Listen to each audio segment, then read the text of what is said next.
আবেগ ছাড়া মানুষ হয় না, কিন্তু যাদের অতিরিক্ত আবেগ তারা এই আবেগ দ্বারা ক্ষতিগ্রস্ত হয়, নিজের অজান্তেই নিজের এবং তার আশেপাশের মানুষের ক্ষতি করে থাকে।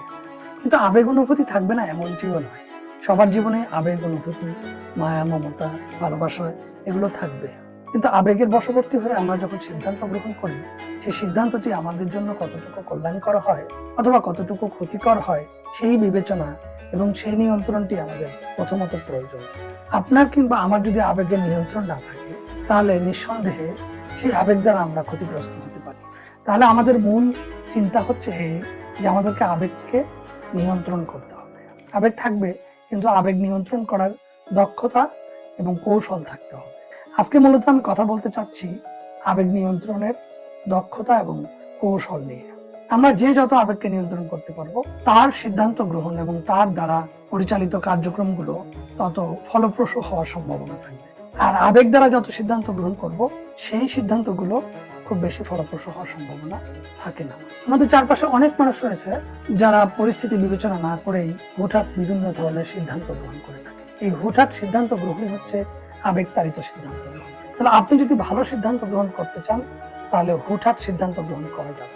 একটু ঠান্ডা মাথায় ধীরে সুস্থে সিদ্ধান্ত গ্রহণ করতে হবে। আর যদি ঠান্ডা মাথায় সিদ্ধান্ত গ্রহণ করতে পারেন, তাহলে আবেগ পালিয়ে যাবে। তখন আপনার যুক্তি, তখন আপনার বাস্তবতা সামনে আসবে। কোনো জটিল বা কঠিন পরিস্থিতিকে মোকাবেলা করার জন্য আপনার আবেগকে নিয়ন্ত্রণ করা খুব জরুরি। আর এজন্য ওই রকম একটি পরিস্থিতিতে আপনাকে সিদ্ধান্ত নিতে হবে ভেবে চিন্তে, ঠান্ডা মাথায়। আর যদি ভেবে চিন্তে ঠান্ডা মাথায় সিদ্ধান্ত গ্রহণ না করেন, তাহলে কিন্তু আবেগ আপনাকে আঁকড়ে ধরে থাকবে। আর যখনই আপনি ভেবে চিন্তে ঠান্ডা মাথায় সিদ্ধান্ত নেবেন, তখন আবেগ আপনার থেকে দূরে পালিয়ে যাবে। আমরা সাধারণত যে কোনো বিষয়ের খুব দ্রুত উপসংহার টানতে চাই। আর যখনই দ্রুত উপসংহার টানতে চাই, তখনই সেই সিদ্ধান্তের মধ্যে একটি লুকায়িত আবেগ থাকে, যে আবেগটি ওই সিদ্ধান্তটিকে অর্থাৎ ওই উপসংহারটিকে ক্ষতিগ্রস্ত করতে পারে। এজন্য যে কোনো কাজের দ্রুত উপসংহার না টেনে একটু ধীরে বুঝে কায়দা করে কৌশল করে আপনাকে সময় কাটিয়ে তারপরে সিদ্ধান্ত নিতে হবে। এমন নয় যে আপনাকে 24 ঘন্টার ভিতরেই কাজটি করতে হবে।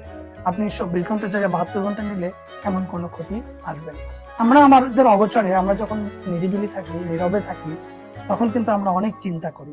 এই চিন্তাগুলোর ভিতর থেকে কোন চিন্তাটি আপনি কাজে লাগাবেন, সেটিও কিন্তু খুবই গুরুত্বপূর্ণ এবং সেটির সঙ্গে আবেগ এবং অনুভূতির একটি সম্পর্ক রয়েছে। অর্থাৎ আপনি চিন্তা করুন, আপনার আবেগ থাকবে, কিন্তু আপনি দ্রুত উপসংহার টানবেন না।